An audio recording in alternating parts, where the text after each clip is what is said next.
blood vessel, then we can do what is called angio. Went to O-level at Kabianga High School in Kericho. I attained Division 1 in those days. And then I went to Nyeri High School for my A-levels, got 3 principals and 1 subsidiary. Then on to the University of Nairobi, I studied law, attaining an upper second class honors degree. Then to the law school in 1988, where I qualified as an advocate of the High Court of Kenya. I'm also a certified public secretary.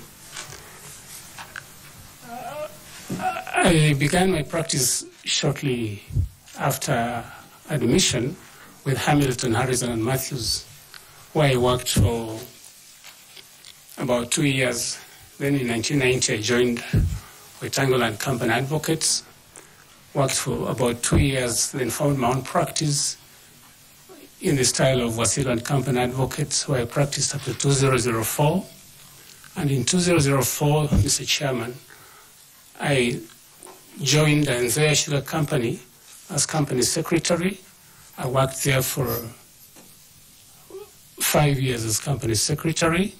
And in 2009, I became the managing director, where in which position I served 2 terms from 2009 up to 2015, when my second 3-year contract expired.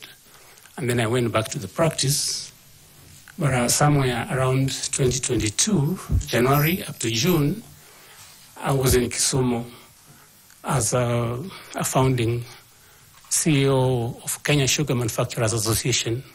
I only did that stint for 6 months, and then I went back to practice, where I'm still practicing today. Now, Mr. Chairman and members, in terms of suitability, I've, throughout my practice, had a fervor for public interest litigation. I've done pro bono briefs, and as managing director, there are a number of achievements that I had. I don't know whether I can showcase them now, with your permission, Mr. Chairman. Please proceed. In 2009, I steered the company towards ISO, or rather International Standards Organization certification. Number? You know that? 2008, I think 2015, I can't recall exactly. It's quite a while now, Mr. Chairman. In 2012, I had the company enter into branded sugar production. It had never done that since inception, somewhere around in 1988. So our sugar was then able to be sold as branded in supermarkets that had never been there before. I also steered it towards achievement of the super brand tag. That meant that it could compete very effectively with other products. Mr. Chairman, members, due to the facilitative effort I had with the other managers within the company, in the year 2012, we had a record production of 71,000 tons of sugar made for the year 2012, something that had never been attained since inception of the company. And in the year, we also made a profit of nearly 800 million shillings. The company had never declared any profit. In fact, it was insolvent. So, Mr. Chairman, that is Saul Simiyu Wasilwa. So how will you bring this as a valuable asset to IEBC? When I joined the Nzoia Sugar, I was tagged an outsider because there are many others who had been there working there, and I was from legal practice. So at the time when I was promoted to the position of managing director, obviously the more seasoned managers thought it was unfair, I would say.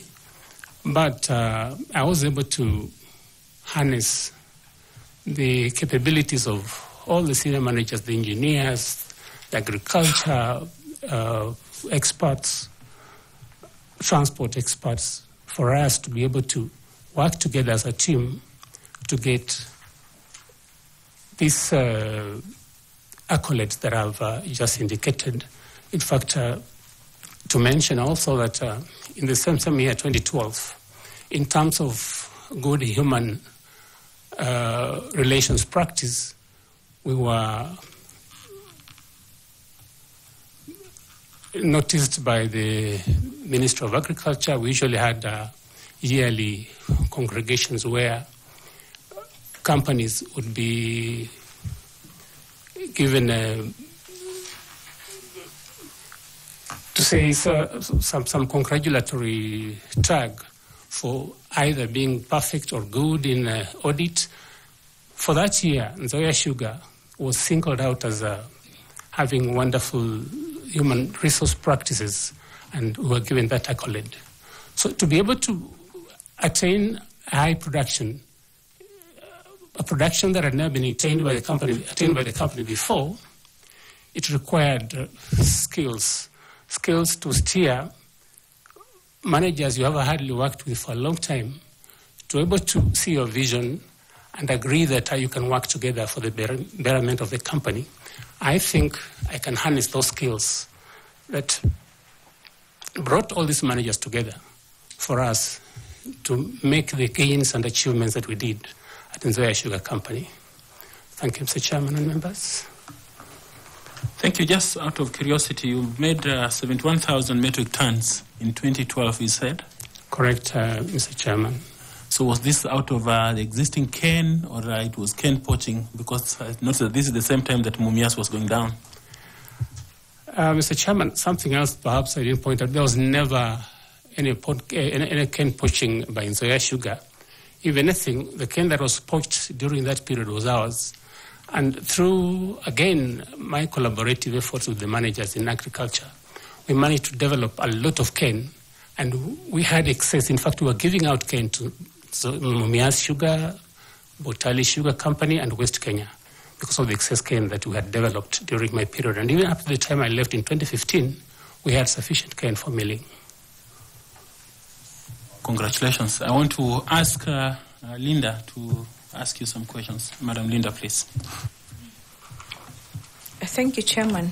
Now, Mr. Simiyu, I've heard you say that while at Nzoia Sugar, you had to harness some skills that were important to help you in executing your mandate. Now, are you able to tell this panel which skills are those that you harnessed while at Nzoia Sugar? And that which could help you execute your mandate as a chairperson of IEBC. Thank you, Mr. Chairman and members. The ability to identify these specialized skills each officer has, the ability to sit them down and be able to exploit whatever each one of us was able to bring to the table. Much as there was a little bit of misgiving, like I said, I was a kind of an outsider coming from the legal profession, and indeed the whispers were that a lawyer can't run a huge manufacturing concern. My ability to harness their different skills, my ability to identify that all of us can do, and alone you can't do much. That is what I intend to bring to the IEBC. And I know that IEBC has a large pool of well-qualified persons. There must be lawyers, there must be finance specialists, with whom, if the approach is right, the approach that recognizes the value of each and every one of us, the value that we need to work together, that together we are better than one, then we shall be able to steer through some of the problems that have beset the IEBC. And what competencies do you believe are essential for the chairperson to be able to execute his mandate? Thank you, Mr. Chairman and members. IEBC has a large pool of stakeholders. We have the main one, the political parties that certainly must be recognized. They are the political leaders. They are the other stakeholders that we have to deal with them in terms of supplies, the media, and unless you are able to give them sufficient recognition, unless you are able to understand that all of us are fighting one common cause,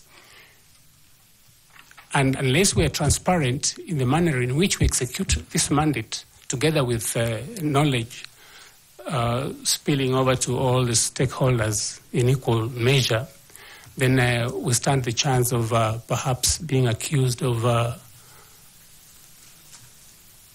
being favoring particular sides, favoring particular political dispensations. That should not happen. What we need to do is to move forward together with all the stakeholders, bring them together, and have one vision together as we move towards ensuring that we have an election that is credible. So, in your career journey, do you have any particular instance where pressure was put upon yourself in execution of your mandate in whatever capacity that tested your leadership skills and you came out strongly? If there is, could you like to share that with this panel? Somewhere around 2011 or 2010, I can't recall exactly, I was in Nairobi on official duty, and I was told that there had been a breakdown in the powerhouse of Nzoia Sugar Company. That was a major breakdown because the factory had to stop. So I quickly consulted the chairman, I rushed back to the company, and after consultations, we agreed to quickly summon the board, because what had happened, there is a machine called the continuous vertical crystallizer that stores the excess material, because the factory we were running was a bit old. So that excess material has to go to that machine called the VCC, which was a huge piece of equipment so that it can store that material and then process it later on, so that we ensure that all the sugar has been extracted. Now, when the breakdown occurred, a lot of that material went to waste. And subsequently, of course, following the investigations that were done, when this happened, I think some staff who were manning a very, very delicate place called the powerhouse, I think were excited to go and watch and see what had happened, and therefore that led to the breakdown in the turbine of the powerhouse that led to the stoppage for about 3 weeks. Now, of course, we had to undertake investigations as a board. The chairman summoned the board, and it was agreed that a responsibility be assigned. I think after the investigations, some officers were censored and I think dismissed. The people I had worked with, and every time you think something has happened as a result of an accident, you think you want to forgive, but of course the decision was collective. They were sent away. I felt it for them, but again, it had to be done. And of course, the board was able to convince the ministry to allow us to draw funds, which were in excess of 150 million, to import other machinery from India and fix the breakdown in the powerhouse, which was done, and that cost a stoppage of about 19 days. In government circles, I think that was quite some tremendous loss. But I was able to, with the help of the board, steer through the crisis. We resumed operation after about 19 days. And yes, some people went away. It was sad for them to go away for something that really was not deliberate. But that's something that I thought was fairly challenging for me. Thank you, Mr. Chairman. Thank you, Mr. Simiyu. Thank you, Chairman. Thank you, Linda. Now I would like to ask Carol Kituku to also engage the candidate. Thank you, Mr. Chairman, and good afternoon once more, Wakili, and welcome. I would like us to have a conversation on the party nomination process. Under what mandate do parties in Kenya do nomination?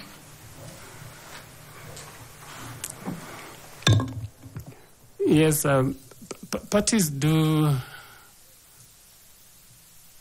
I do not know whether you are asking about the nomination lists or the nomination lists. Yes, in our election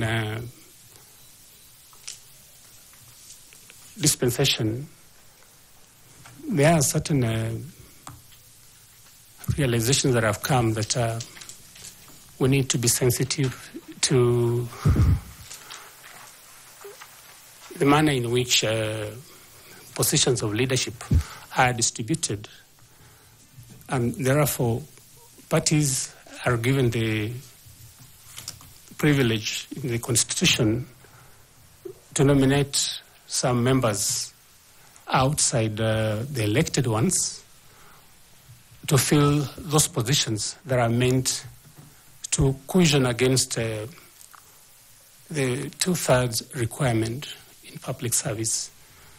Now, for Parliament, for instance, there are the 12 nomination positions, and which are, I think the parties are given to present those nomination lists prior to the election.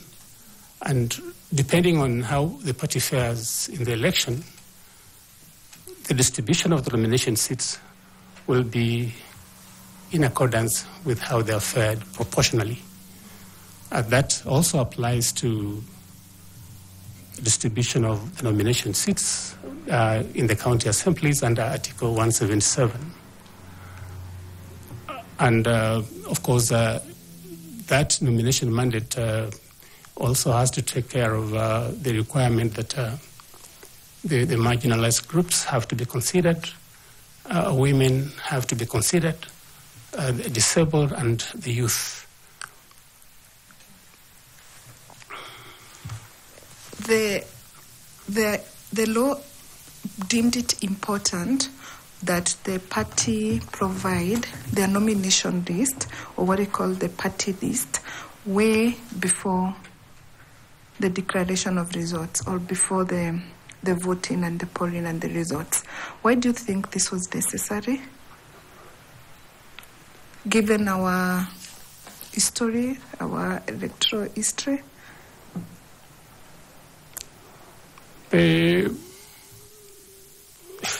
The process of election is fairly sensitive. You find a situation where we do not easily accept results of the engagement we have in our political affairs. So the requirement that this list be submitted in advance, in my view, are meant to ensure that any disputes that may arise, because obviously the issue about determining who is able differently, the issue of determining issues of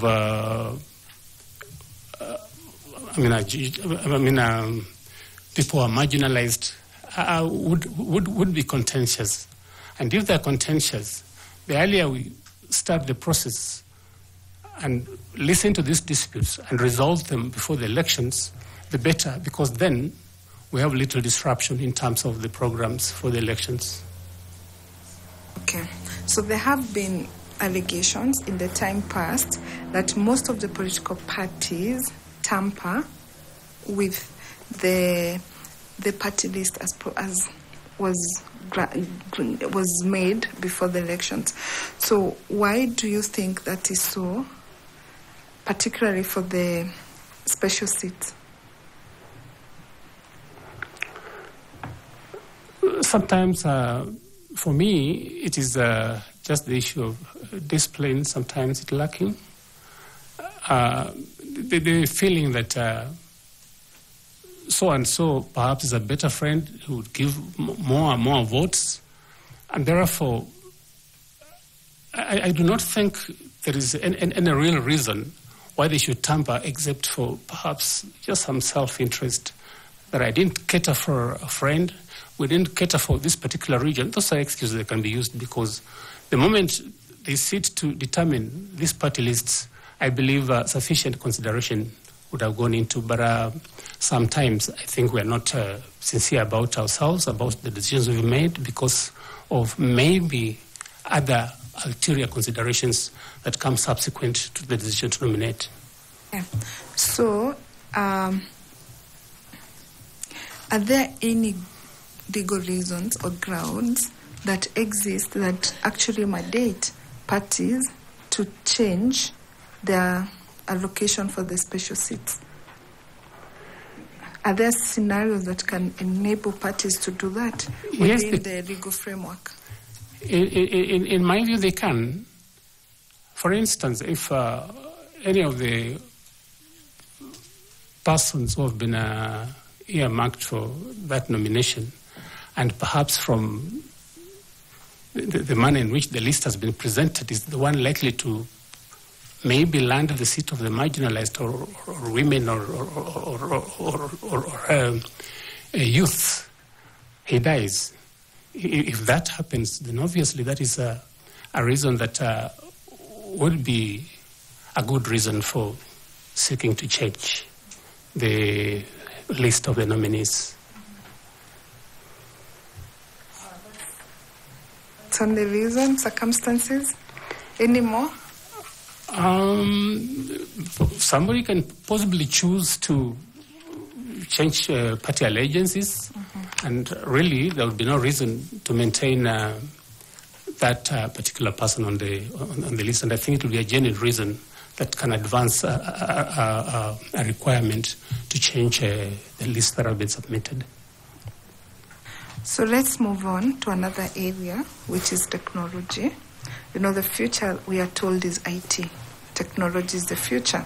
So if you become the chairperson of the IEBC, should you be successful, which areas of the electoral system do you see amenable to technology outside the already existing areas that technology has taken into account? Any other area you think can be benefited from use of technology?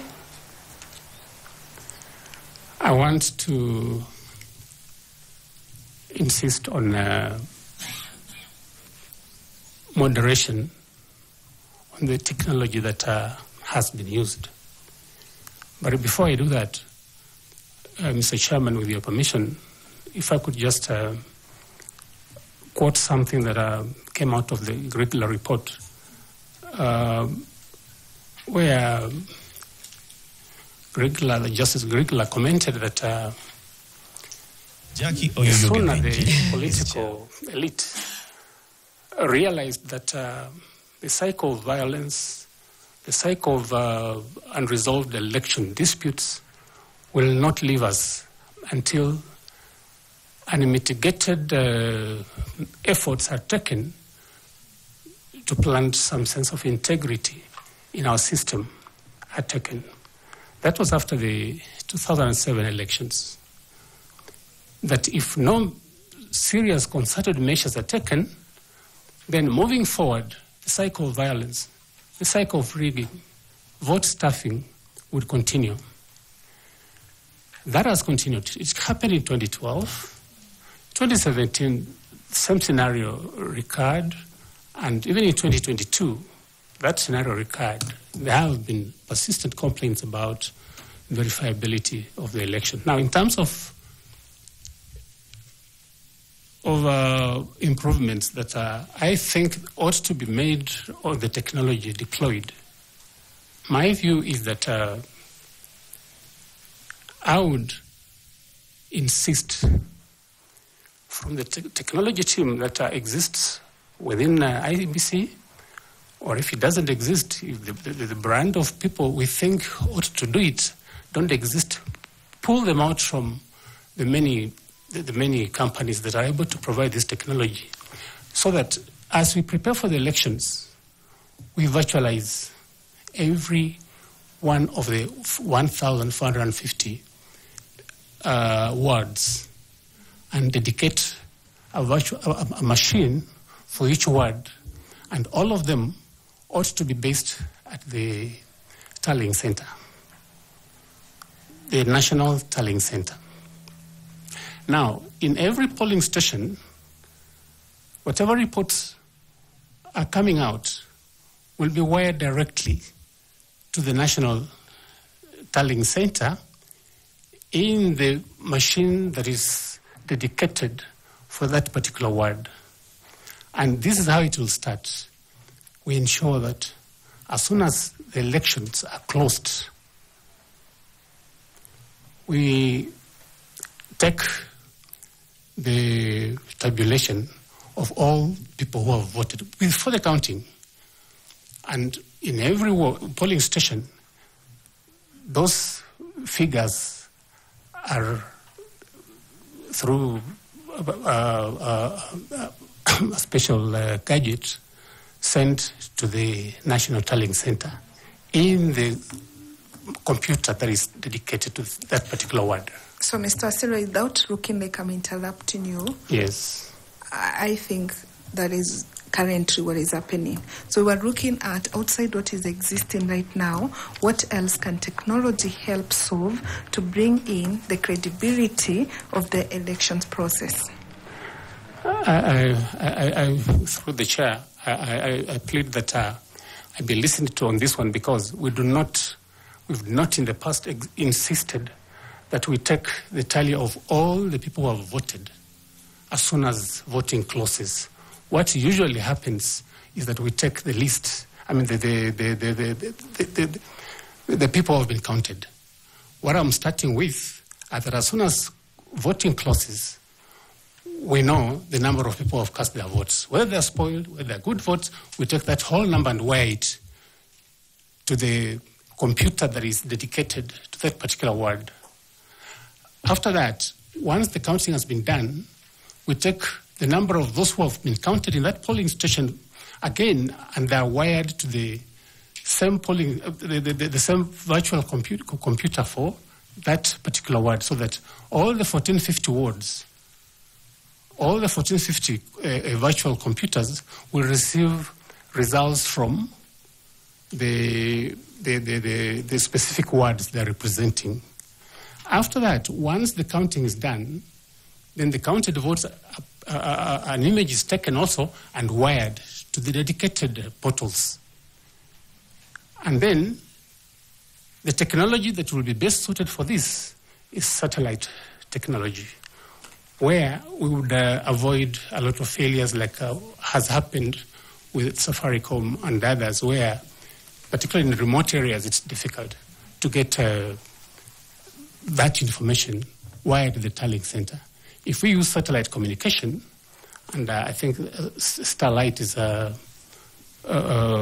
one case in focus here, then once we have received that information, what the chairman has and the commissioners have is that apart from the votes that have been counted, there is one other standard that they can use in terms of verification, that standard of votes that were cast in each of the polling stations. I hope I'm clear. Yeah, thank you very much, and I wish you the best. Thank you, Chairman.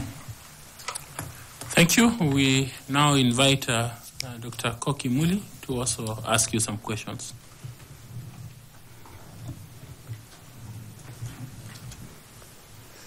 Good afternoon, Wakili. Good afternoon. And welcome again. Thank you. To this dialogue. When was the first election held after the promulgation of the 2010 Constitution? 2013. When? What date? Oh, I can't have this date, but I know it was in 2013. Thank you. Wakili, you Yes. know that the election day is a very important day and a very critical stage of the electoral cycle.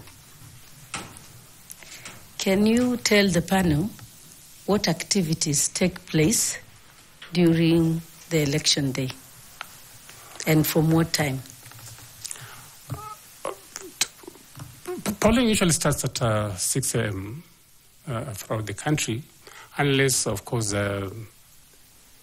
the vagaries of the weather, issues of transport lead to a delay, and in which event there will be compensation at the end of the day.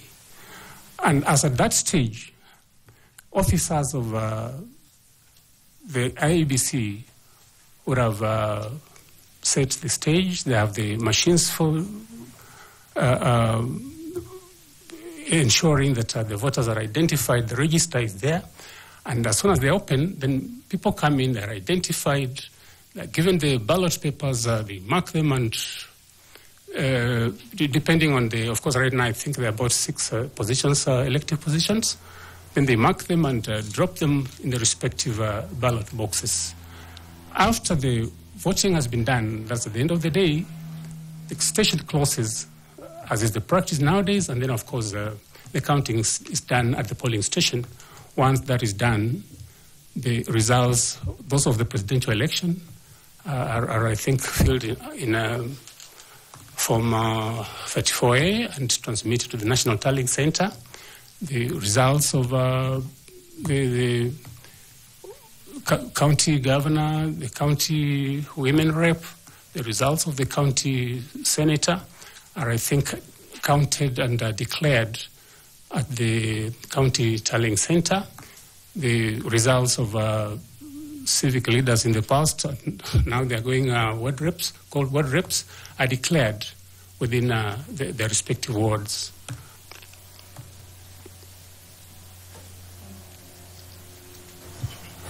Okay. Is there any announcement of results at the polling station? Results are not, so to speak, really, once voting has been done, there are, of course, party officials, they have their representatives. Once the returning officer has finished the counting, the officers will have to sign them. And therefore, at that stage, the results for each candidate are announced as at that stage, including what has been tallied for the presidential vote. I think they're announced at that stage before they are transmitted to the respective quarters. Thank you very much. Would you like to tell the panel and those Kenyans watching you which are those respective quarters where the results, the different results of the 6 elections are transmitted to? There is the constituency tallying center where the results of the area member of parliament are supposed to be taken, tallied and declared. The results of the ward representatives are similarly taken to the county tallying center and are declared. The results of the governor and the senator are also declared at the county tallying center, but the presidential results are declared at the national tallying center.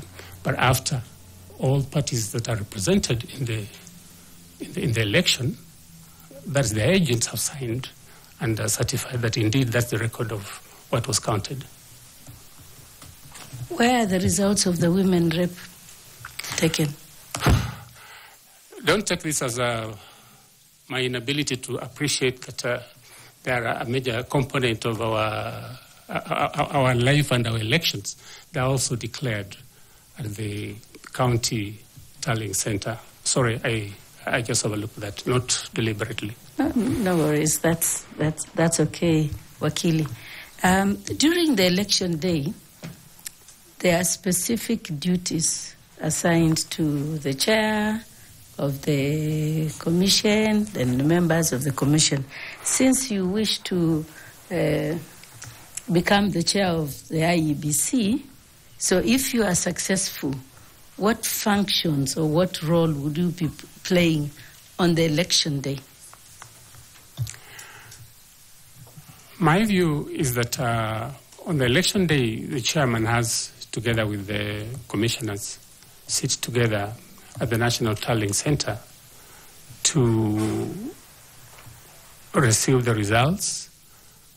They may not count them personally or physically, but through staff.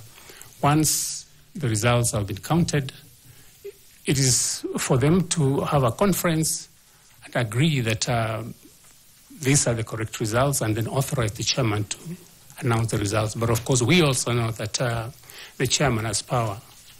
From the recent decisions, I think the decision in the 2022 election petition, because usually you would find disagreements, and disagreeing is normal. Maybe going out there to vilify each other is where the problem could be, but inside your own caucus, where you are sitting to make a decision, you can disagree and then by a majority decide that this is the direction we're going to go. But the ultimate announcement ought to be made by the chairman of the IEBC. So besides announcing the results of the elections, as you say, and after receiving them, what else? The entire day, from morning to evening of the election day? Obviously, the results, like in the past, keep trickling in, but my suggestion was that, like I was suggesting, if we can have them wired to dedicated virtual machines for each of the 1450 wards, it would be faster. But as I said, during the day, I think results keep trickling in. There will be disputes. There will be issues about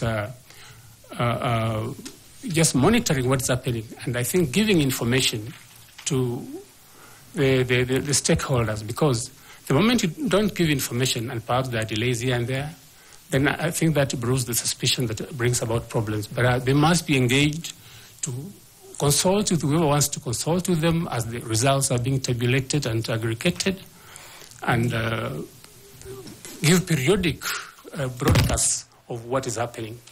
And when, for instance, they expect to give a final tally of the results. Thank you. Just two more small questions. You keep on saying that results are relayed from 1450 wards. Are those where the election is conducted or where the election are tallied? What is the 1450 and which results are those that come from there? The 1450, Mr. Chairman, 1450 are the wards in this country. They count throughout the Republic of Kenya. For what results are coming from the 1450? There are both results for the ward representatives, the women rep, the member of parliament, presidential vote, the senator, all the elective positions. Thank you very much. Lastly, what do you think, how long do you think when you become the chairperson of the IEBC, how long do you think is reasonable to have the declaration of all the election results in Kenya after elections? How many hours do you think we should declare? Because you said that the polling station closed around 5 p.m., if they are counting between 700 and 1,000 votes, they should be finished within, let's say, at worst, maybe 7 or 8 p.m. So from that period, how many hours do you think it should take with all the technology we have, with everything that IEBC is aspiring to be, and with the transformation that you have told us here you will do when you become the chair, if you're successful? what should we expect from you to announce? What time should we expect the announcement of results to be? Thank you for that question. Let me start by saying this, that the problem in the past has been that we take a long time to announce results. And this is basically because sometimes we are relying on technology that will fail because we're using one dedicated line to transmit all results to the tallying center. There'll be jams along the way. There'll be gridlocks along the way. That's why I'm having this proposal that instead of using one line of communication to relay results from every part of this country, let's have a dedicated virtual machine for each ward. And that way we avoid the gridlock, we avoid the jam, so that results are released faster. And if that becomes the case, then if polls close at 5 o'clock, or if there's been an extension, they go on up to about 6 or 7 o'clock, I expect that if these measures are put in place, we should have all the results at the National Tallying Center by about 9 o'clock. And the beauty of having to relay these results directly from the ward, from the 1450 wards, is that you do not give people reason to start being imaginative. They become imaginative when you have given them a chance to stay with those results as they count them. That's why I propose that whatever votes have been voted, you do not wait until the counting is done. Let's release first the raw figures of how many people have voted. That is a check in the sense that if anybody wants to bring in more results, at the end of the day when you're at the tallying center, we'll say, but the initial results we received were that there were only 400 voters here. How come now you have 500? That is a very, very, very good check. So for me, if this is implemented, then by about 10, 11 o'clock, we should have all the results of the tallying center. Depending on the deliberations that the commissioners have, before the end of the night, the results ought to have been announced. We can't take the 7 days that we've taken in the past. Thank you very much, Senior Wakili. Thank you very much, Chair. Just to ask, is the 1450 center of relaying results something you are proposing, or this is what is happening?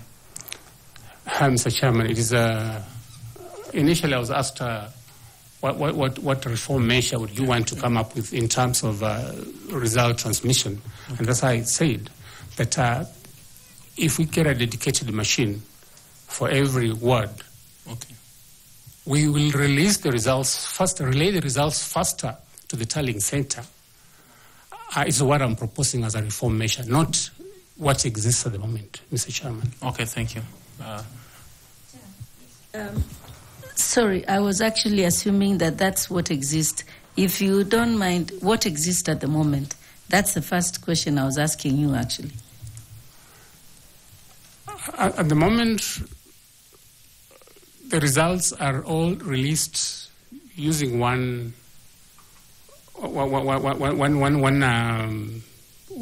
dedicated line. They are not results from each ward being released to a dedicated machine for that particular ward. And therefore, more delays come, like happens now. We're using one dedicated line and there's a gridlock and there's a jam, so it takes a long time to have one person get through to relay his results. That's what is happening at the moment. Okay, thank you. I want to ask FCP Tanui to ask you some questions. Bwana Wasilwa. Yes, sir. When you are introducing yourself, you said, what are you currently engaged in? I'm practicing advocate. In which law firm? The firm is called BS Advocates at the moment. Do you have a practicing license for 2025? We have applied. We're waiting for it to be submitted. We have up to 31st of March to get the the certificate, and I believe I'll have it because we've applied. So as of now, you're practicing without one? Well, like I said, Mr. Chairman, usually at the end of the year, the financial year, we have to get an accountant certificate. Once you get the certificate, then you put together all your papers and send them to the Law Society. And we have a grace period up to 31st March to get the practicing certificate. Okay. I've also seen that you're a member of Chartered Institute of Certified Secretaries, actually Institute of Certified Secretaries. Yes. And the status is that you have outstanding dues and insufficient CPDs. Yes, Mr. Chairman, that is true. I do not practice as a certified public secretary for a long time, and as a human being, sometimes you could easily have something delayed. In fact, I've been in communication with them. I have fees of 12,500, which I ought to pay, and I'm going to pay so that I make my record clean. Why I'm specific on that one is that you are a company secretary for Nzoia before you became the MD, isn't it? Yes, I was. And that is what led you to who you are in terms of your career growth. And you would be of, how would I put it? That should be it's what built you. It's what made you the CEO. You are the CS. And for purposes of governance and corporate governance, that is a profession of governance that you are exhibiting while you are the managing director. I did not exhibit that. I never at any time had any lapse in terms of delay in paying. I was up to date throughout the period. I was company secretary and managing director. Okay. Now, related... Just before you move on, okay. I needed to clarify about his practicing license for his advocacy role. I didn't understand what he said. About 31st or something? 31st March. What do you mean? Chairman, what I was saying was that at the end of the financial year, 31st December, that is when you get the accountant certificate. The accountant has to go through your books and confirm that you've kept your books well, the client's accounts are properly kept. That is one of the mandatory documents that must be submitted to the Law Society when you apply for a practicing certificate. And we usually have a grace period of up to 31st March to pay and obtain that certificate. Okay, Caro? Thank you, Chairman. Mr. Wasilwa, I hear you saying that you have applied for the practicing certificate. Do you have that evidence, the receipt for payment? I haven't carried that, but okay. Given time, I'll provide. The Advocates Act stipulates that a practicing certificate is valid for 1 year. And it's very clear, it's valid from the 1st of January to the 31st of December. And the grace period normally it is not that long. When did you apply for the practicing certificate? It must have been early this month, and I'm sure I'll have it before 31st of March. Okay. I'll provide it even to this committee if necessary. The grace period is up to 31st March, Mr. Chairman. Okay, Council Member Linda, please. Allow me to comment, Chair. Mr. Simiyu, that is not the position. You know, all the lawyers in this room know that the grace period is up to January 31st. You ought to have applied for your PC before January 31st. That is the only time you have for grace period. Anything thereafter, if you have not applied for your PC before January 31st, it means you're practicing without a license.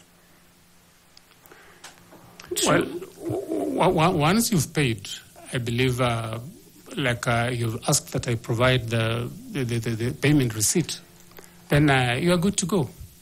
and I believe I'll have, I don't know what Madam says about 31st January, but I know that even in the past, it is something worth checking, but the period has been up to 31st of March. What that means, Mr. Simiyu, is that if you apply in March, you will not get a practicing certificate from January. You will get a practicing certificate from the time which you apply, and it will be dated the month of March. That legally means that the whole of January, the whole of February, you are practicing without a PC, which is irregular. Well, sometimes we make these inquiries and we're told that once you've paid for it, you're good to go. And this is what we've done in the practice. Sorry, I think it may be something that we need to check again, but that's what you've done, how you've practiced. But you have your practicing license for 2024? Yes, Mr. Chairman. It's even one of the documents that I carried. I attached on the affidavit that had been filed by somebody. Okay. I have the certificate. Okay, can we proceed? I can proceed. Yeah. So why I raise that issue is corporate governance is a very important issue, and more so if you want to chair such a commission like the IEBC. And I was keen on your certification as a corporate secretary or company secretary, having been one yourself.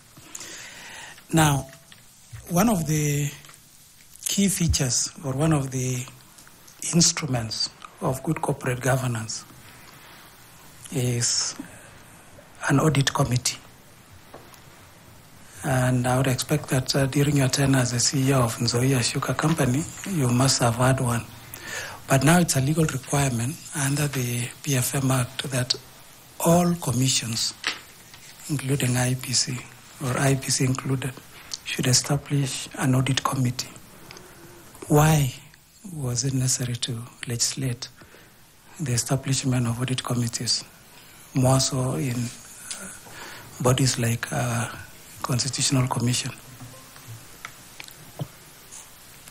I think, Mr. Chairman, issues of financial impropriety have been rampant. I think they're cited even in this commission. I think audits are flagging certain issues that need to be addressed.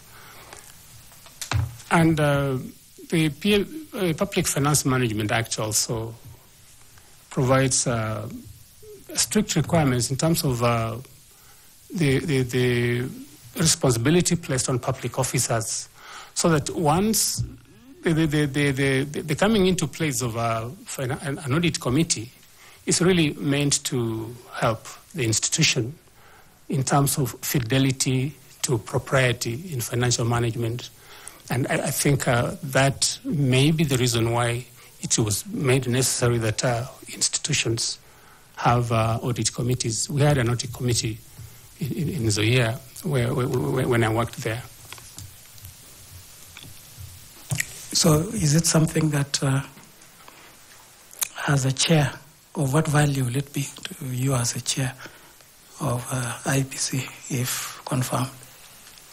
The audit committee gives you internal assurance that things are running well, because the committee is supposed to be independent in the manner in which it operates. They don't report to the CEO, like in this case, the secretary to the board, for obvious reasons that maybe he's the one who is being audited. They have some dotted line where they report directly to the board.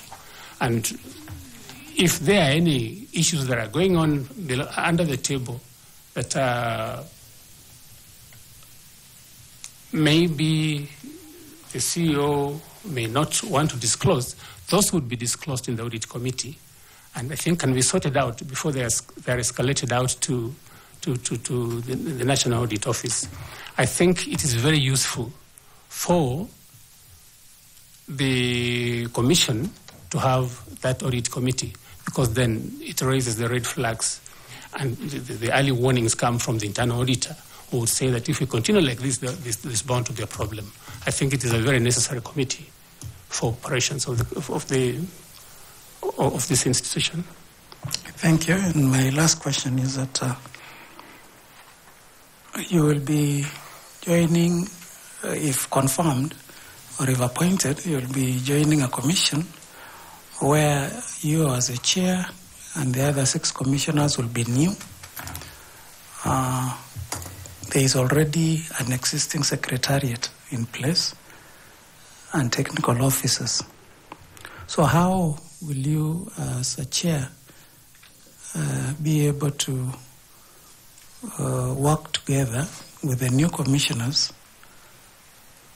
at the same time ensure that the secretariat that are there are able to support you in the process without having any issue of infights, conflicts,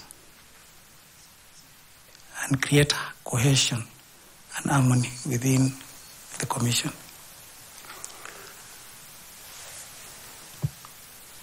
I believe that conflict would arise only because perhaps we are nursing egos of personal interest, because I believe that the Secretariat has specific roles in terms of administration, and the Commissioner's role is oversight, policy, and guidance. That's when I think the issue of governance becomes handy. I think you take it seriously from your expression.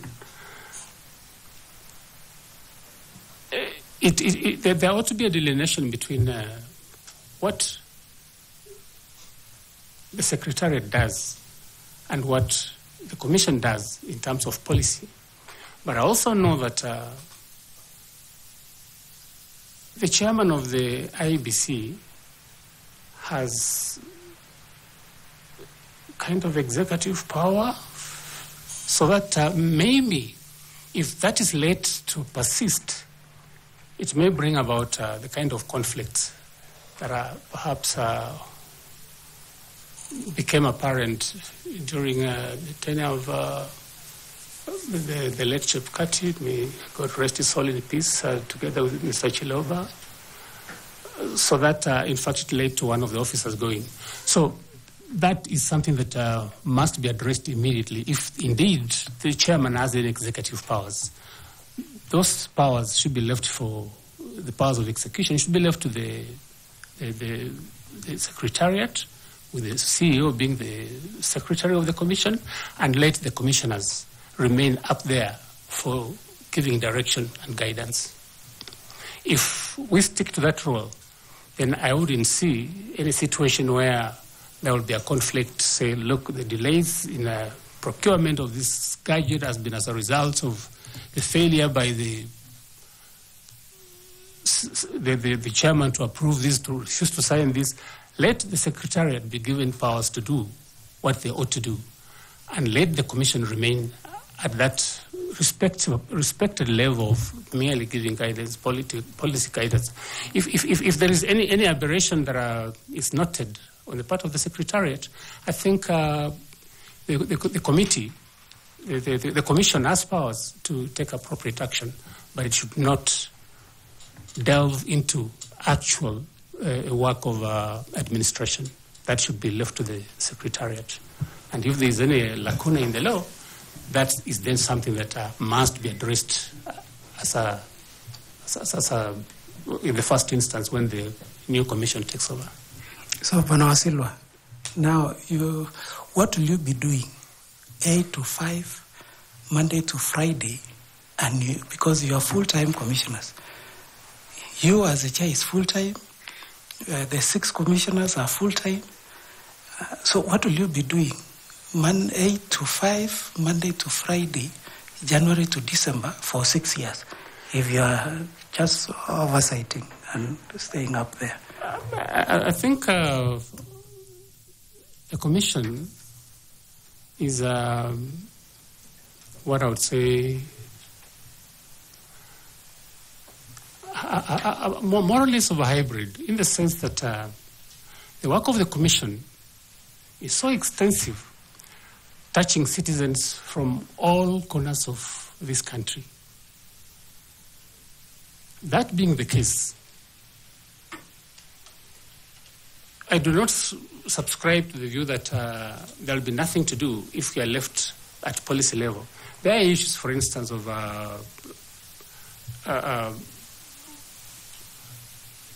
reviewing what management has done and the Secretariat has done in committees, and I know that most of the work of the IEBC is done through specialized committees. I believe there is an audit committee, the legal committee, and on all those committees, I believe there is a commissioner who is supposed to sit on them. If I was to take that, my previous experience. And so when they sit on those committees, I think there are issues that will arise at every given time that I think the commission will address, the commissioners will address, and not assume to just sit for six years without doing anything. Because matters that are done by the Secretariat must necessarily get the approval of the commission before the implementation is done. Reports must be made, escalated to the commission before implementation is done. So I believe that there is work to be done, and done even on that daily basis. But if that would entail moving into a conundrum where you are now doing, the commission is now doing work that is supposed to be done by the Secretariat, then I think at that stage, it has not happened yet. At that stage, then perhaps somebody can start thinking about seeing whether commissioners should work part-time.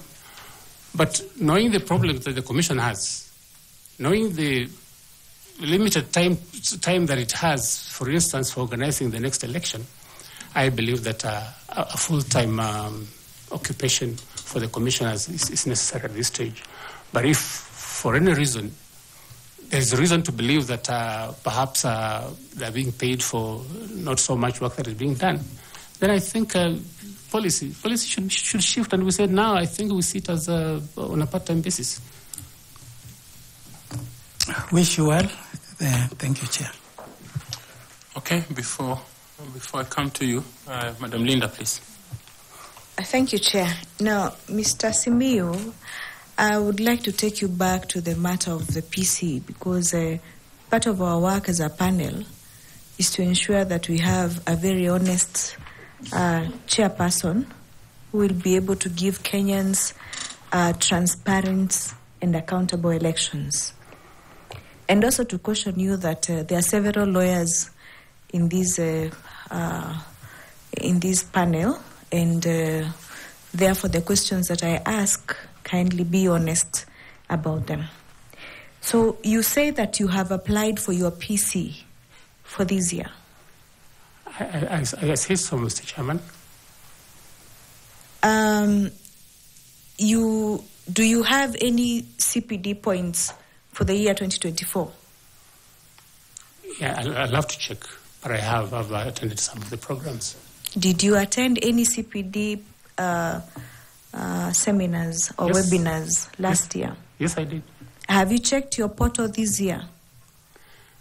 At the time I applied because I satisfied that requirement of the CPD points.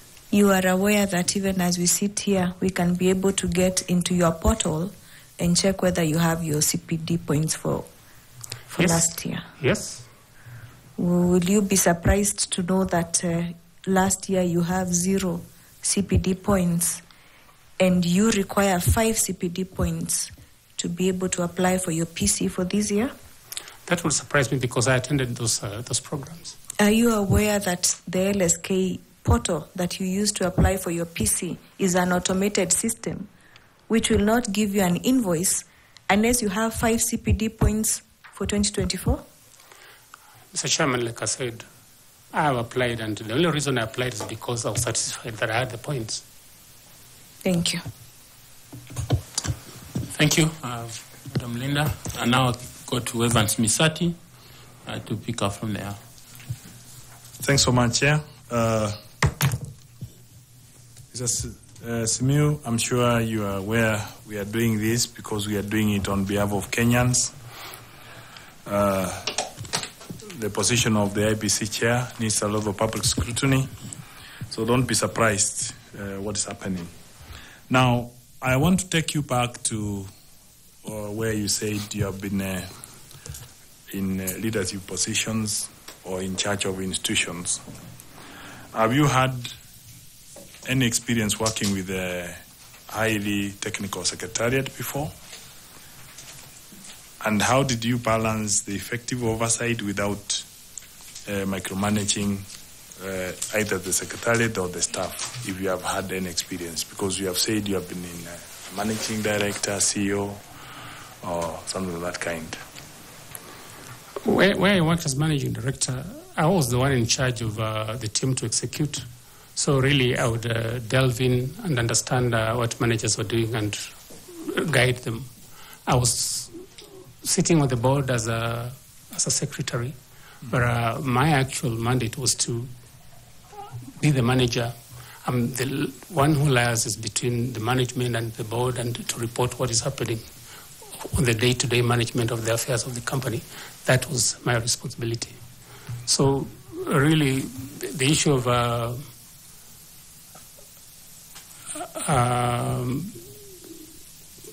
conflict would not arise at that stage because I was the one that was responsible for the management of the company.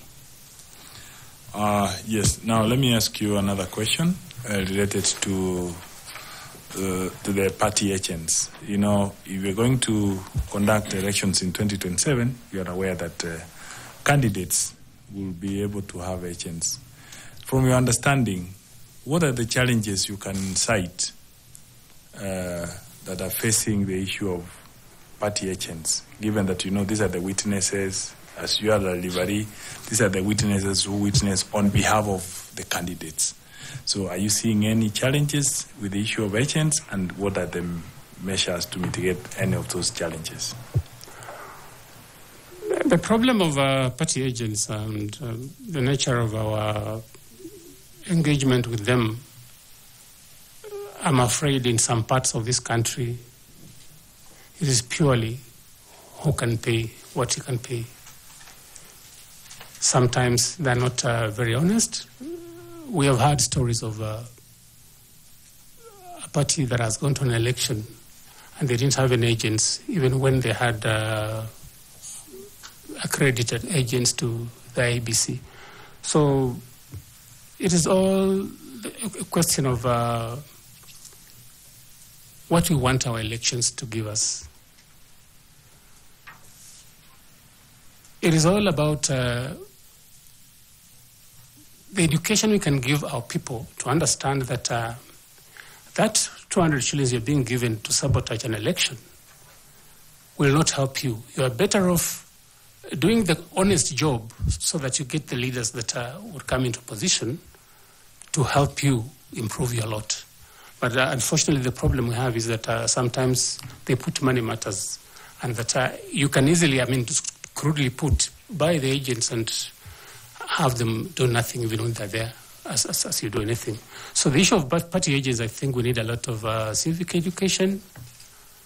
We need to make them understand that it is a solemn responsibility for their country to ensure that a fair election takes place, and that it behoves them to do that they can do to ensure that they represent the interests that have been put there to represent. But unfortunately, that doesn't happen. So I think we need a lot of civic education for the agents. So apart from the money and the training,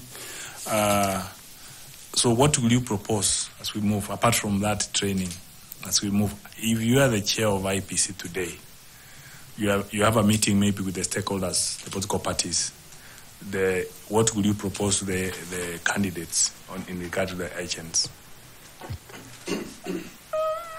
The problem is, let me start like this.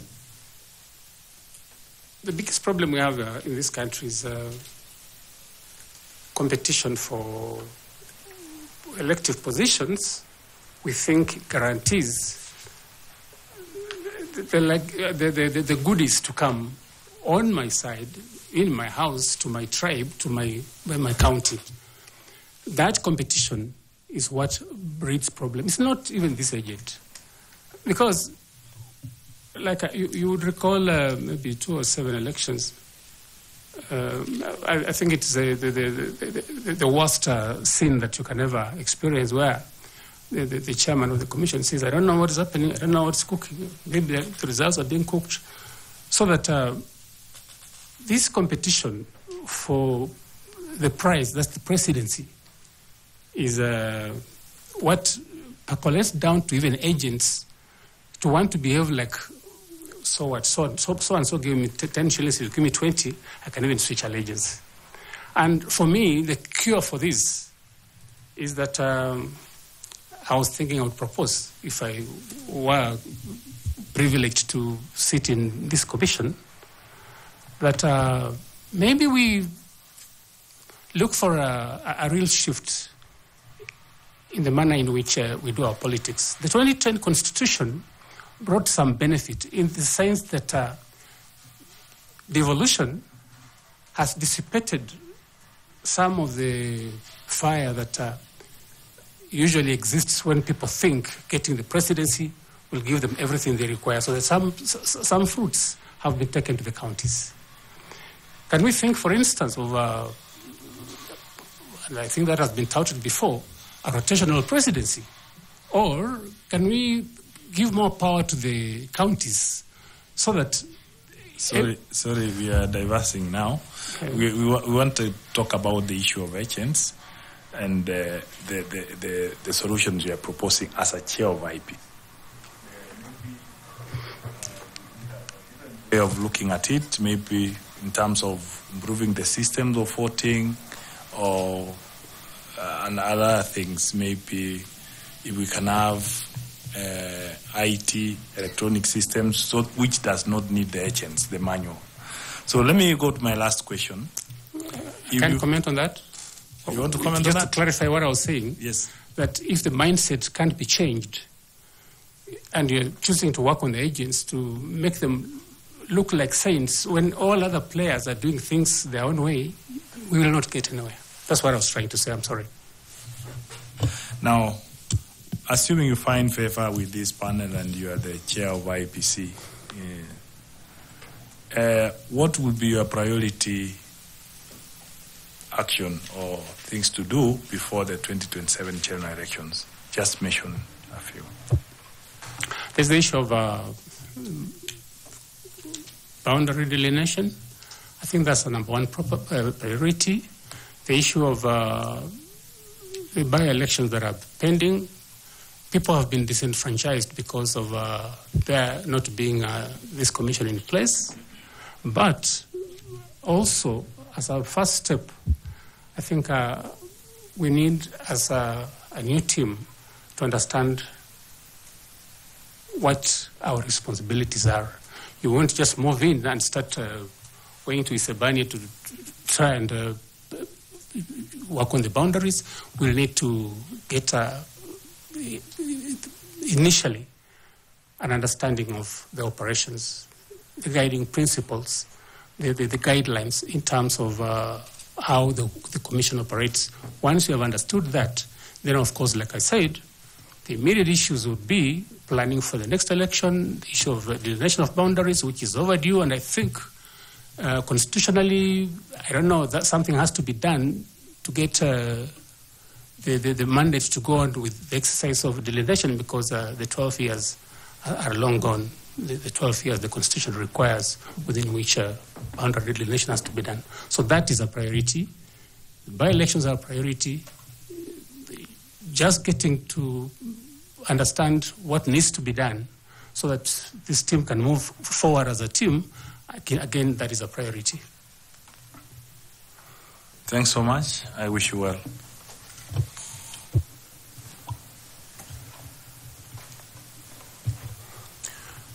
Mr. Wasilwa,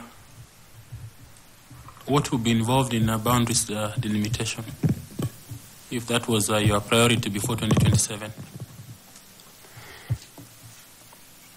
I know that since the last exercise was done, I think more than 13 years ago, there has been population growth, and in terms of creating new entities for parliament, new entities for the wards, I think that is what it entails. That we look at the population, the population quota for the entire country, must understand what areas need to get additional boundaries, additional wards, additional constituencies, based on the provisions of the Constitution, which require utilization of a figure called quota, which is a proportion of the number of wards or the number of constituencies we have against the entire population of Kenya.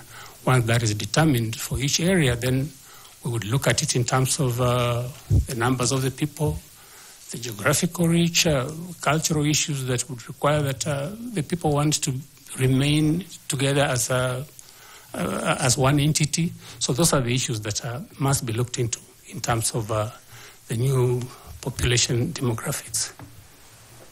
And you think that this can be accomplished before the next elections as a chair? That is a very a tall order, because the budget issues, I know some money has been asked for, but it is indeed a tall order. Ms. Fatuma? Koki? No? Ms. Fatuma, please. Take over. Thank you, Chair. Mr. Simiyu. Yes. Generally, stakeholder engagement is expected to bring to fruition trust, buy-in, risk management, and so many other positive tenets. For instance, you become the chair IEBC, and you are faced with a situation where there are stakeholders who are hostile, who do not completely trust what you're doing, or just have a negative attitude towards working with you, working with the Commission generally. What would you do in such circumstances? People who don't want to work. For whatever reason, at times they could be because out of lack of trust, or maybe other vested interests. They just do not buy in and do not support what you're doing. My initial submission was on the best way of creating that trust, where people will know that once an election is done, the system that has been installed is not subject to tampering. I've indicated we need a dedicated satellite system that will be used. Once they are convinced that a credible result will come. I'm just saying, in this special circumstance, yes, you find a stakeholder who's hostile. How do you address it? For stakeholders, they are stakeholders. And they are stakeholders because, rather, we are there because of those stakeholders. And you must find a way of talking to them. If you can't talk to them, send a team to talk to them.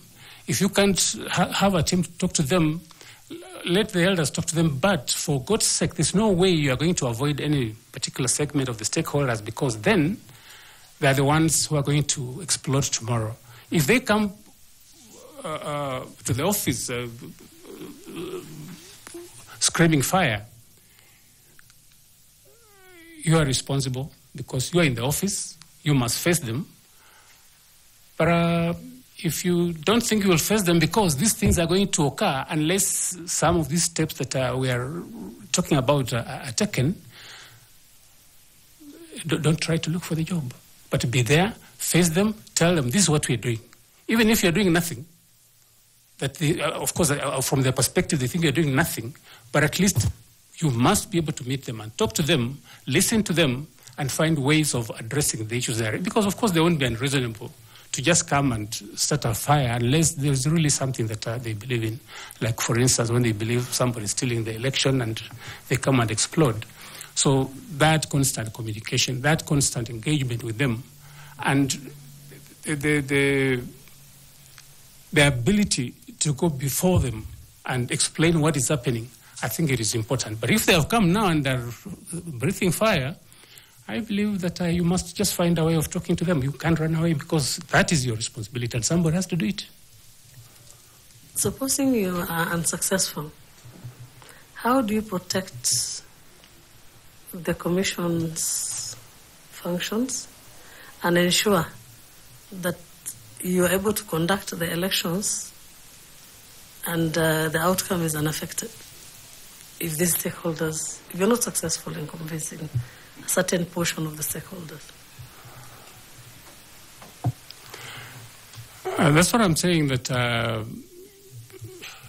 every time we sit together and try to talk, I think we'll find a solution. I don't think there are stakeholders who would come and say, today, I must kill all the commissioners because they failed to do ABCD. Maybe it's because they don't have information. But once you give them information, I'm sure they'll mellow down and I think listen to reason. You can't close down the office. You can't stop the election. You must find a way of going on with the election. But of course, in situations where things become like we are not here talking about the headquarters, perhaps a particular electoral area where they have genuine grievances about something that you think indeed there is a reason for culpability, then I think the Commission has powers to stop an election if there are genuine grievances about their feeling that perhaps fairness will not come out of the election. You can stop the election. Yes, there are certain areas. I remember during the 2022 elections when I think parts of Kakamega elections were postponed for reasons that there was no guarantee that there will be safety. And I think they were held subsequently. So it's possible that you can stop the election for a while until conditions favorable for undertaking the election can be obtained.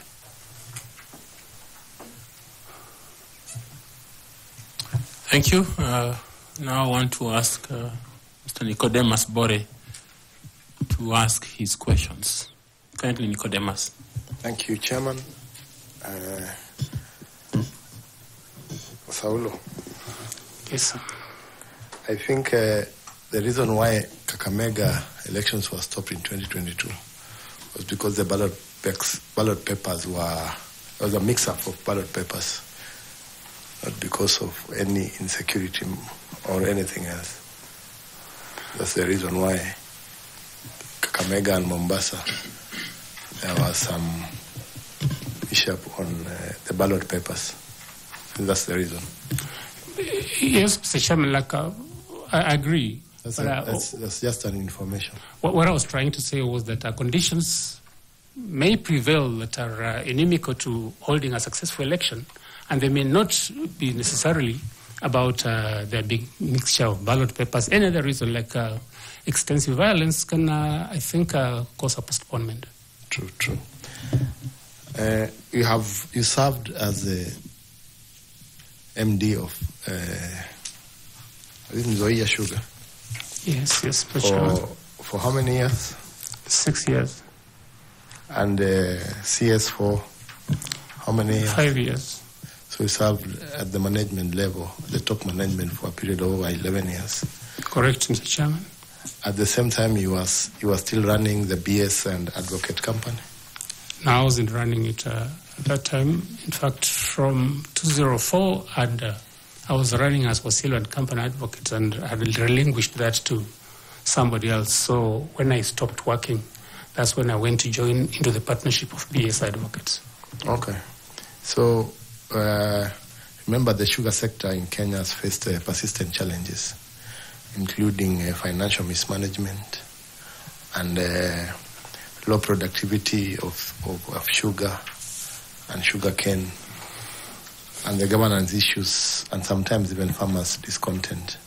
So looking back on your tenure, do you have any specific successes that you can point out as your contribution to the industry as a whole? I believe I mentioned them.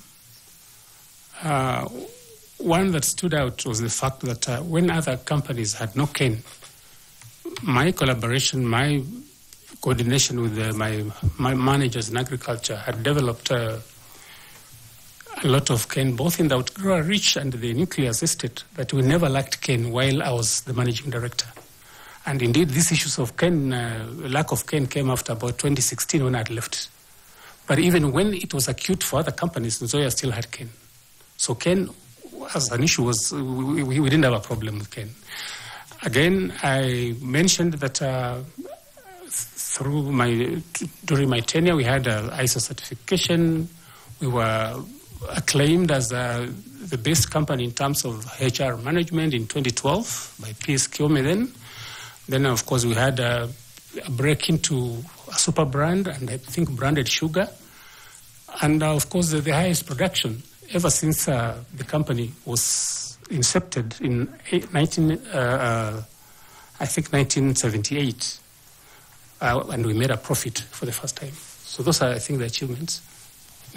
Maybe for those of people who don't understand the ISO certification, can you explain that a bit? ISO is a process you go through over a period of time, midwifed by consultants. Like in the year, we were midwifed by Kenya Bureau of Standards, and where processes, production processes, for instance, marketing processes are mapped out so that we know that on this particular occasion, this is the way we will make sugar, and that when you compare our processes, when you compare our standards, they compare favorably using those standards with the other companies worldwide. And when you do that and you are certified, then it means your sugar can compete favorably in the world market, like sugars from any other jurisdictions that have better equipment, better ways of production. So that is where I took in the year that in the world market, it was a product that was sought after because of the organized manner in which the production was done. So that means acquiring proper licenses and other documentations. Sorry, Mr. Chairman, like which license? So does it, that means also acquiring proper licenses and documentation for the company? Well, of course, there's the sugar production license that you had to procure, I think, it cost $1 million from Kenya Sugar Board. But in terms of ISO, I think what we're looking for is the ability of your product to compete with other products of the same nature. And all we did by getting ISO certified was that we are convincing the world that our sugar is produced in such a clean environment, such a predictable environment, that it's as good as any sugar produced from the more developed sugar production areas. The reason I'm asking this is because of the farm in which you run. From what we have seen and discussed here, you don't seem to have licenses to run your farm, yet you are able to have very good licenses to run Nzoia Sugar Company. I think I've said that in my practice I've had licenses to practice. That wouldn't, again, compromise the fact of the production ISO certification merely because perhaps during 1 month I was not able to have this and that. I think that should be an isolated issue. But like I said, really, what you are raising cannot water down the fact that I got those achievements while I worked as the managing director.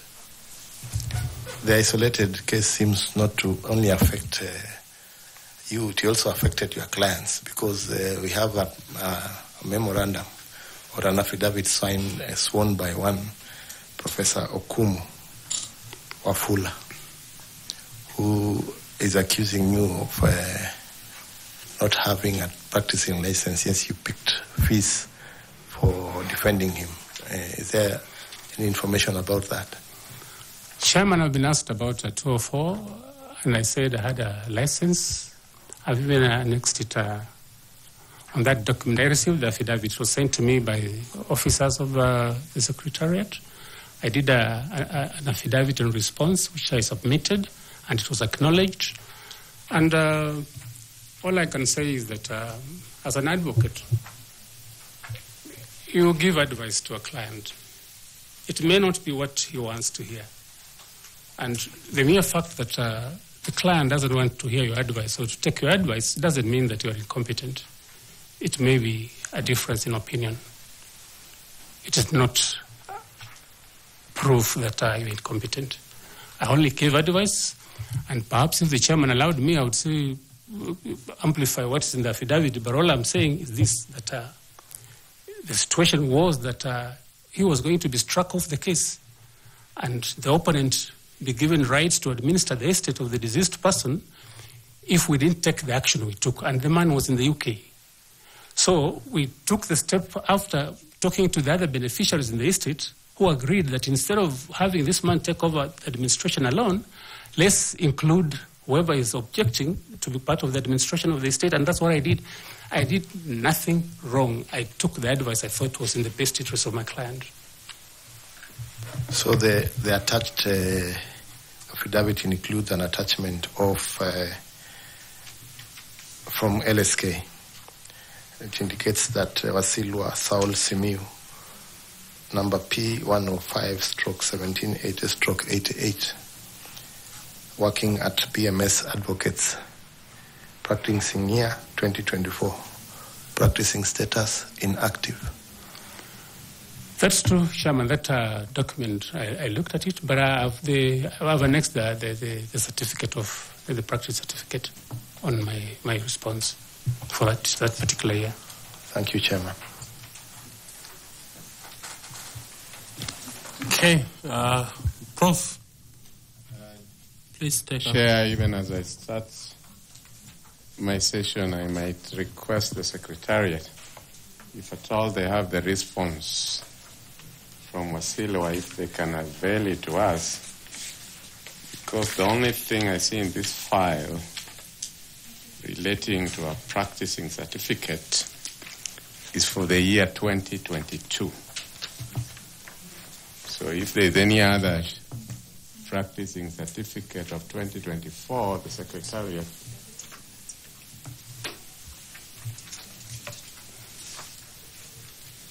Do we have the affidavit? Yeah, just help me as I want to revisit this because Wasilwa, you know that the position of chairman requires somebody of utmost integrity. Madam Caro has brought to my attention where you are replying affidavit is, and again the certificate that you have attached is for the year 2022. So you haven't answered Bore's question, because the certificate you have attached here, practicing certificate, is for 2022. Can you clarify where the 2024 one is? Chairman, maybe the photocopier left out that, if that came from the system. Do you have the original? We can use the original. We don't have to use a photocopy for a scanned one. I don't have the original right here, but I attached the certificates for 2022, 2023, and 2024. And you're saying that the LSK portal that has been printed as both the LSK Council with our Vice Chair and the LSK representative, Caroline, who have said here to you that we can enter that portal right now. And that's how this inactive status was ascertained. You are saying before us here that whatever was obtained from LSK portal is not true, and that Wasilwa's photocopier, which missed the certificates of 2023 and 24, is the one which is true. That's what you're telling us. It's not my copier, Mr. Chairman. I'm saying no, wherever you copied. Whatever I sent to the Commission had certificates for 2022, 23, and 24. And you photocopied it from an original? Yes. Which, if you are given time, you can produce before us. They're in the office. I can produce them. Very well. Between February 1 and now, have you had active cases? Yes, I have. You can tell us some of them? It's very recent. I do a number of cases for the... No, just mention one, Ofed. If you do a number of cases, as a lawyer, it wouldn't be difficult to just, even without having the case number, just tell us on this and this. That's the case I handle. Or I'm handling. One of Winfried Dhiambo against Kenya Revenue Authority is pending for judgment. I think coming for judgment sometimes this month. In which jurisdiction? Bungoma. Thank you. Mr. Wasilwa, as chairperson of IEBC, which you have asked to be, your leadership will be judged by your personal integrity, honesty, and ability to uphold your word under pressure. Can you share with us a specific experience from your professional career where your honesty, word of honor, and consistency were put to test? How did you navigate the situation, and what was the outcome? As a lawyer, you get... I've got instances when the opposite side wants to sit you down and compromise. One particular case was a criminal case where somebody was charged with a defilement. I am watching brief for the complainant.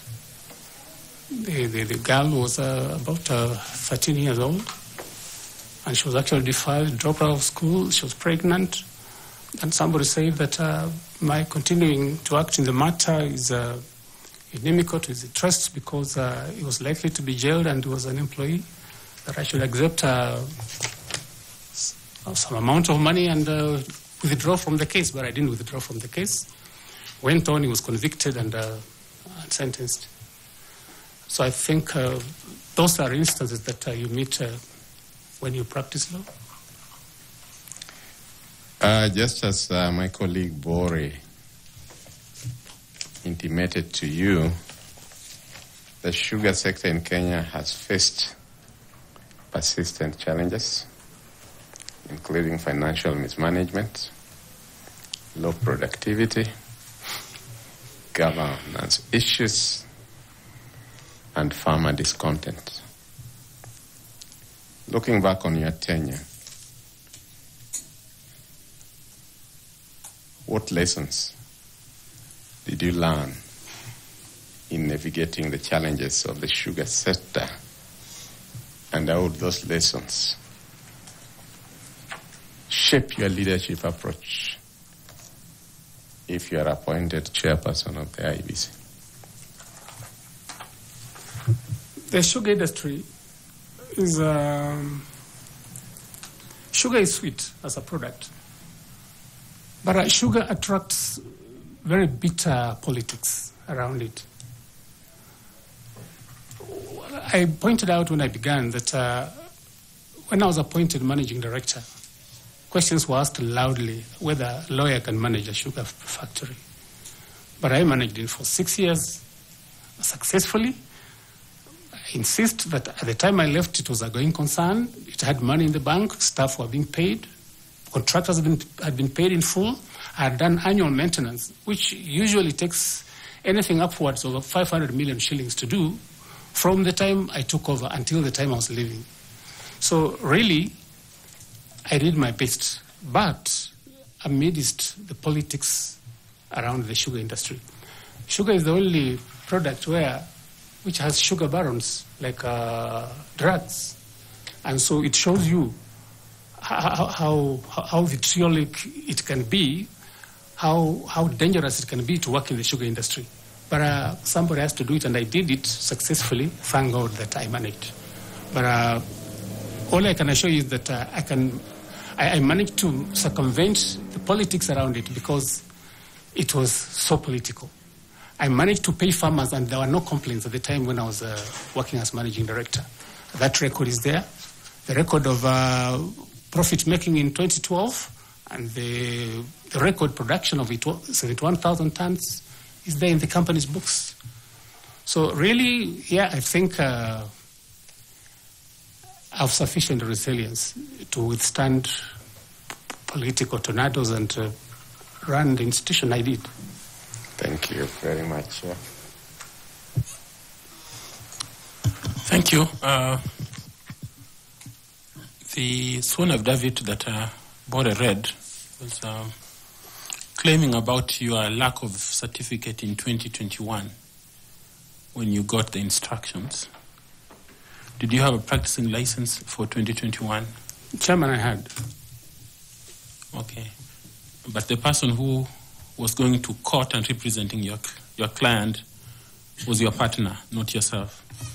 There were two cases. There was one for probate and administration. I think their father had died and they were doing succession. That is the one I handled. Then there was a criminal one where he was complaining that his brother had destroyed his crop of cultivated produce. That one is what was handled by my partner. Okay, so his claims stand that you did not have a practicing license in 2021 because you didn't attach it in your response. The period was, he had attached there is 2024, which I'm saying, Mr. Chairman, that I had the certificate. They didn't talk about 2021. If they did, I would have attached it also. Did you read the letter that invited you for the interview? Yes, Mr. Chairman, I did. Did it ask you to bring your original certificates and testimonials? I did. I brought them, Mr. Chairman. And the practicing license is not one of those? No, it wasn't requested for. It's not a testimonial in this case? Well, I thought testimonials are certificates, academic and professional certificates, which I attached. But in terms of what the person alleged, I attached the certificates for 2021, 2022, 23, and 24, because the period in question, according to him, was 2024. Okay. Prof, you have some two questions, please. Some two questions. Quick one. When Wasilwa, you told us about if you are made chair, you told us one of your priorities will be to ensure that the by-elections that are pending where Kenyans are unrepresented, they should be conducted so that those Kenyans are represented. Name for us, since this is your priority, name for us any 3 constituencies or counties in the Republic of Kenya that are due for by-elections and the reason for the by-election in each? Mr. Chairman, I don't have the ability to remember all of them, but I know that some cabinet secretaries have been appointed who are members of parliament. The case of Mheshimiwa Pio Andai is one. And I think there are a number of others, several civic seats, which I think ought to be represented, but I cannot humanly remember them. Very well. My last question is, which was the last country to join the East African community? Must be DRC. Thank you, Chair. Thank you, Mr. Wasilwa. It's been a great pleasure talking to you, learning from you and hearing from you. We are indeed grateful, as I said in the beginning, that you applied for this position and you were shortlisted for it and you took your time, noting that you practice in Bungoma, so you must have traveled from Bungoma to be here. We don't take it for granted that you took this effort to want to serve Kenyans. I would like to invite you, just in case you have a question or a comment to make, please do so. Thank you. Thank you, Chairman. Chairman, the members of the panel, members of the Fourth Estate, I'm sure members of the public are here, those watching. Thank you for giving me the privilege of engaging with you. And I wish you Godspeed in finding suitable persons to run our institutions, and particularly this one that is really pivotal. It touches every Kenyan from Lokichogyo to Tanga, whatever, from the coast and northeastern and the Isebani. So it touches every soul. Whether they vote, whether they don't vote, they're affected by the actions of the IEBC. Thank you, Mr. Chairman. You're welcome. Remember to pick your certificates. There's a bottle of water before you. You feel free to pick it. And if you have a notebook, you can still carry it with you. We appreciated your presence. Thank you very much. Thank you, Mr. Chairman. Asante. Thank you.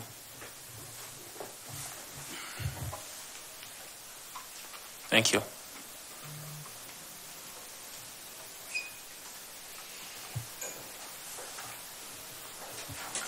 Okay, members of the Fourth Estate, I think we will have a brief word to give to you in another 30 or so minutes. So if you allow us to finish what we are doing now, we will speak to you in a short while.